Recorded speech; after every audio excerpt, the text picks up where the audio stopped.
Belum Pak. Goreng belum. Ya sampai belum sampai rumah ada masak nih Mas. Masak di jalan nih. Jangan sapat mereka nanti dia masuk.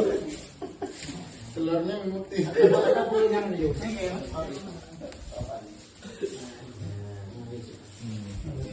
anak kok.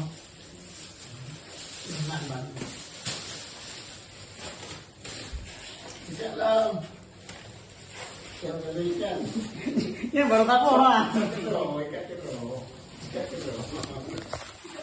Kak Kro, anak Kro, baik kali ini. Tiga berdua nonton. Ada banyak ikan terus. Yang raya berdua. Dua. Dua, yang raya dua. Kemudian beban lagi ya. Ini ada tutupnya nih. Untuk dengar kamu. Tunan. Anak cilo. Ada di bawah ada tuh. Ada berapa? Enggak tetap kosong satu nanti. Karena harus muncul lebih ke bawah.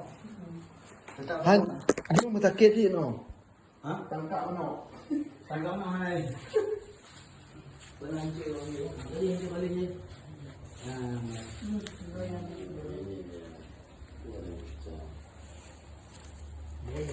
Dulu lepas dari bawahnya, dari rumah baru bawah. Rubel. Buka. Oh enggak ada yang buka. Kita pasti. Ini banyak. Berarti yang di bawah ya.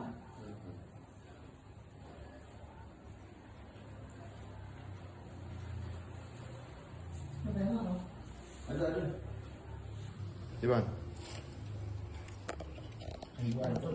Tepi. Yang lebih ya. Yang mungkin macam mana? Bawahnya. Kena bawa lagi sampai bawa belasnya. Ini ada dia Pak. Masa ni mana yang muka tahu. Tahu mana yang kosong mana lagi kan.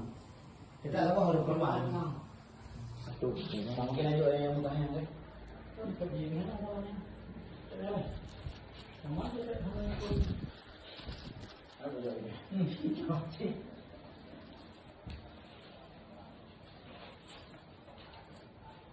Kita kalau camping perpohonan ya dia kerja.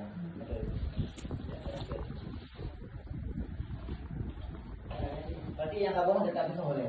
Terus dia kerja. Dah jadi dah. Aduh pengalaman di lapangan di Bandung.